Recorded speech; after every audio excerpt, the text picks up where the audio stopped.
Katie Chats at the Hotdocs Film Festival in downtown Toronto. I'm here with Geeta and Ravi Patel. How does it feel to have your documentary, Meet the Patels, here at Hotdocs? I'm excited. Geeta, how do you feel? It feels really great. We're finally done. Yeah, we spent like 6 years making this thing, and it's definitely been one of the most important things I've ever done. So I'm excited to see it get out there. Yeah. And this is a cool festival, so yeah. And you guys have amazing parents who are very prominent in the film. How do they feel about the film being here at Hotdocs and have been doing so well? I think mom and dad are a little excited to be famous.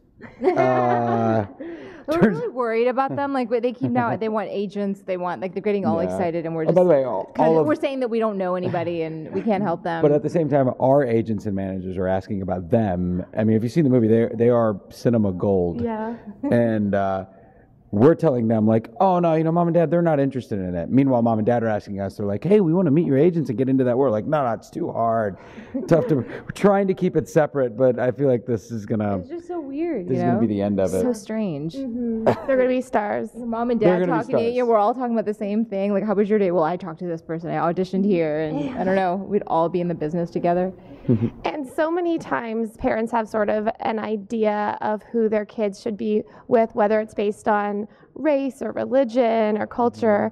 Can you tell me a little bit about how this Indian issue is an American issue or even a North American issue or global issue perhaps as well? Yeah, I mean, I think, what the film deals with for anyone who hasn't seen the movie is, my parents trying to set me up with other Indians with the same last name because where my parents are from in India, they had an arranged marriage, and they both were Patels before they got married, Patels afterwards, because in India, that says a lot. That's like where you're from, says a lot about what kind of Indian you are. But the thing that really sucks for us is that our parents are like the happiest couple we've ever seen. So it's not like we can sit there and go, oh, they're arranged, it's just too bad, it's just, they're so unhappy, they got forced into it.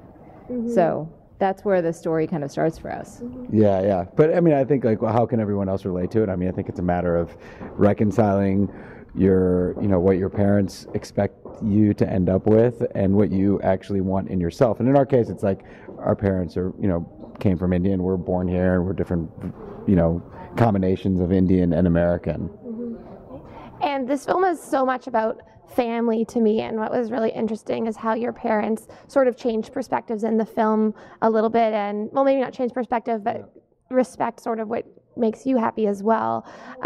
Were you surprised by your parents' reaction while you were making this film and disclosing your dating past? Yeah, I mean, I was look, I was going through it, so yeah, there was a lot of shock. I think the thing I was most surprised by was, in retrospect, how loving and, how evolved this whole process made our family. Mm-hmm. And how much it kind of impacted all the people in our lives who saw the story unfold and have since, seen this story and been a part of it. That's been the most surprising part to me. What about you? The most surprising part, I think it's just that our relationship has changed so much with our parents. I never For the thought, better. Yeah, I never thought that our relationship would be any different. And a lot of times I didn't think they could understand what, certain things as much as they understand them now. Like the interracial dating, I just didn't think they'd ever be open-minded to it. And thus we never talked about it. Thus we never told them. And so that's a big deal. Yeah. And out of friends and family or whoever's seen the film so far, what types of reactions are you getting? People are loving it, but people also lie.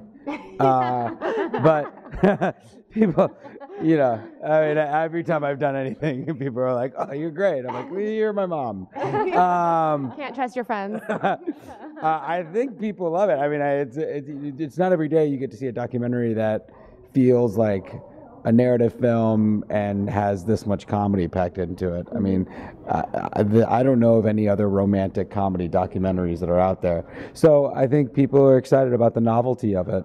And I think we're just lucky that my parents are like, I mean, they're hilarious and they're really watchable. And so we got lucky with a lot of people in the film are just, a lot of my friends are just whack jobs and hilarious. So it's, we just have that gift in the film. So how did it work with your parents? Did you have them sign a waiver before you had the cameras rolling? You know what's really funny is this film, we started making it by accident. Ravi was thinking, let's do like a Morgan Spurlock type of documentary about, the Indians who have to marry or want to marry other Indians, just this whole crazy thing of marrying within their culture. But we were on family vacation, and I was just messing around with the camera, filming, our vacation. Yeah. And Ravi and I kept talking about the fact that he had just broken up with his white girlfriend, and mom and dad didn't know about her, so they're sitting here thinking that he's single.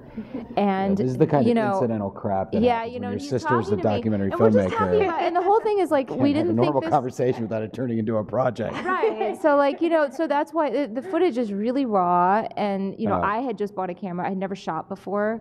I'm just a director, and so it's just the worst footage. And we came back and we were like, there's no way we're going to use any of this. And we showed it to PBS, and they were just like, oh my God, you've got to use this. And I was like, okay, well, we're going to Morgan Spurlock it up. No, don't Morgan Spurlock it up. Just leave it as it is. And, I was talking to Ravi, and I wasn't going to be part of it. And we decided we were going to keep me in it. And so it became this intimate conversation, really, between us. And then our parents kind of... And that's where the whole animation element of it came through. And our parents became part of it, but all of us just kind of stumbled into it, And then when it became a film,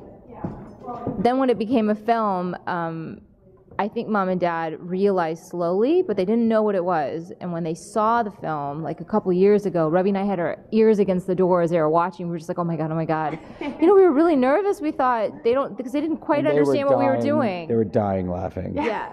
We walked in the room, we were like, so what'd you think? And they're like, we love it! They were just like adorable. They were so excited. They had no idea, what was going on. That's lovely. And you are both in the business as well as a writer and as an actor. It's Always Sunny in Philadelphia, Scrubs, and you worked on Blue Crush, one of my favorite films, and Fast and the Furious. Tell me what's next for you guys. So I just did a pilot for Fox. It's a half-hour comedy. I'll find out in a couple weeks what happens with it. And then Geeta and I are working. We have a production company together, and we have a number of projects kind of in development, scripted, non-scripted, and she's got a big movie that she's working on right now, which is pretty exciting, if you want to tell them about that. I'm working on a film called Mouse, and it's with the producer of The Matrix, and I'm really excited. It's like a kind of Crouching Tiger, Hidden Dragon. She created this whole martial arts thing. I'm just going to say it. She created like this whole really cool martial arts, like fight dance thing, and it's pretty cool. Yeah. So it'll take a while. It's definitely a complicated, crazy project. I'm really excited. Well, congratulations to both of you. I also have a granola bar company called This Bar Saves Lives, which for every bar we sell, we donate a meal to a starving child. ThisBarSavesLives.com. That's it. And where's the best place for us to find out more information on Meet the Patels online? Facebook is probably the best place to land. We have a website, but I would say Facebook, which is facebook.com/Meet the Patels Film. Great. I'm glad you gave him the facebook.com / because they would have never known. I don't know what the demo is here. This could be 70-year-old people being like, There's also meetthepatelsfilm.com, which is our website. So, thank you. Well, thank you so much. Congratulations, and have an amazing time here in Toronto. Thank you. Thank you. It's good to see you again. Nice to see you as well. Thanks. I'm Katie Ullman reporting for Katie Chats at Hotdocs in downtown Toronto.